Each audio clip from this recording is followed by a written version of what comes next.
Hi, I'm Stephen with AlbertaUrbanGarden.ca. It's been 2 months since we set up the Aquafarm, and so far, so good. It's been doing quite well.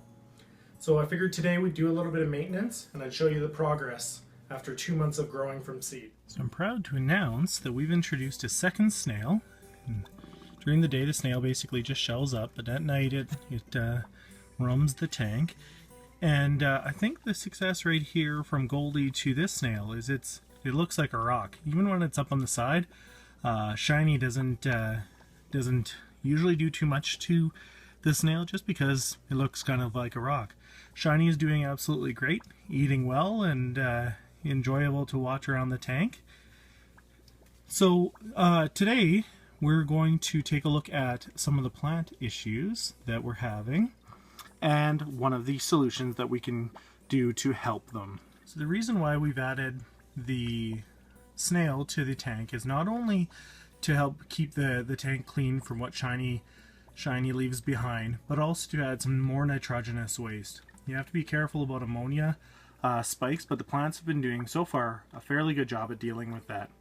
So it's recommended from the people at Back to the Roots, so if it's turning a little yellow like this, is to actually move one of the pots and add chelated iron to it. So we're going to try 1/2 of a tablespoon to begin with, and I'm just putting this straight into the bed. This is water soluble. There's also rust shavings that you can use. It should turn the bed's color a little bit rusty, but the plant should be absorbing it fairly quickly, and it shouldn't hurt the fish. So you can see from here the chelated iron has mixed into the water. It's a little bit of a yellow-red rust, but our little black snail is up on the wall and doing quite well, and Shiny here is floating around. So we removed the wheatgrass because that just wasn't my thing, and replaced it with dill. So we have dill, basil, 2 types of lettuce, and English thyme. So we're going to come in closer and show you the plants. I've still been using the bag of fish food that was provided with the kit. I still probably have about a month worth of food to go. So you'll notice that the English thyme, it's not doing so well. I don't think it's really cut out for this type of growth. But I mean, look at this lettuce. This is just one lettuce, and this is another type of variety of lettuce. They're doing very, very well. The basil is growing quite well. I think it just needs to get a little bit larger, and the dill's gone insane. I'm actually going to have to thin some of this out here today to make sure that we in fact have enough nutrients for the remainder of the plants. So a great way to make sure that your aquaponics are doing well is to look at the roots. So you'll notice the roots they got a little bit of gunk on them, but overall they're white. I don't see any yellowing, which is good. So now you can see, without the plants in here, the reservoir in here gets a little bit dirty, which is fine. We just need to make sure that it's cleaned out so it doesn't propagate any problems. I'm just going to take this off. When I was seeding, it's important to note that some of the seeds did fall through into here, which then fell through into the reservoir, and they germinated in the water, which may have exacerbated our problem.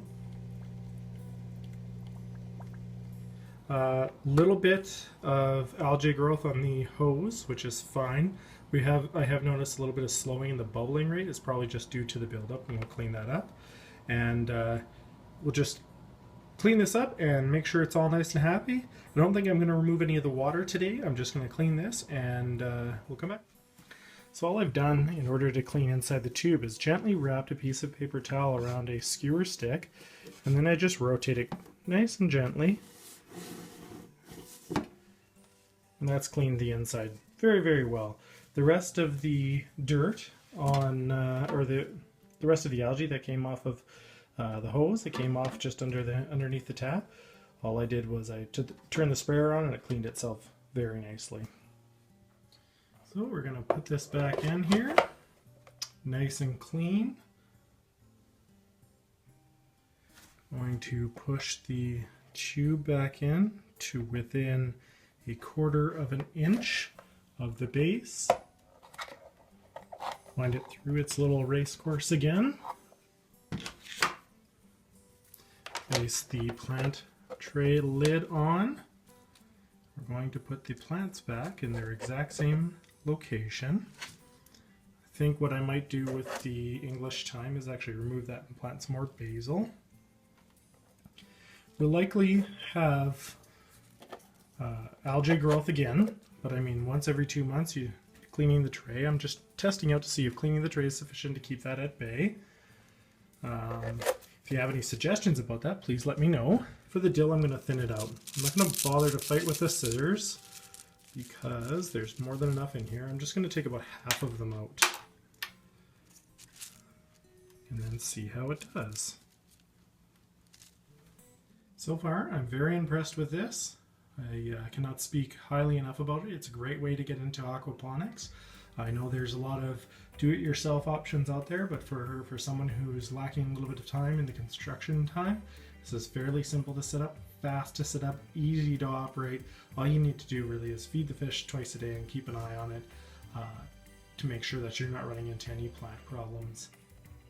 So these are just under regular CFL bulbs. This is a shop ballast with a bright and a daylight bulb, which helps with the different spectrums.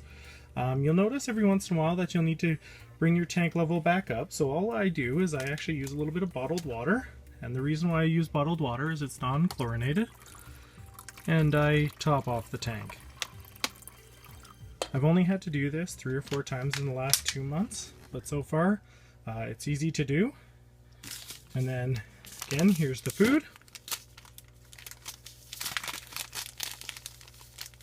And it's fairly simple to just drop a couple of pellets in there. If you do have a snail, you can drop a couple of extra pellets in there. The betta won't eat them, but the snail definitely will. So far, so good. The snail has done a wonderful job keeping the tank tidy and eating all the algae that's in the tank itself. You got to watch out those. Snails are self-propagating, so they are asexual. They'll simply lay eggs. I haven't had any baby snails yet, but maybe sometime in the future I will.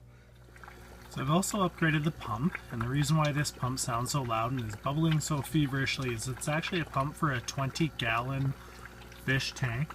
And the reason why I've selected a larger one is this is going to be a backup pump, but in the future I may want to run 2 aquafarms, one off of one pump, and the intent of that is to test, the productivity of the plants when they've got a betta fish and snail partner, or when they have something like goldfish partners. And this pump should be able to handle no problem 2 tanks. All it requires is a splitter. I haven't also engaged the throttle on this this particular pump yet. I have to install the throttle in order to finish that up. Thank you very much for joining me. I appreciate it very much. If you like this video, please give it a thumbs up and a subscribe. If you'd like to continue the conversation, please join us on Google+ and Facebook. Those links are on the bottom. Have a great day and keep on growing.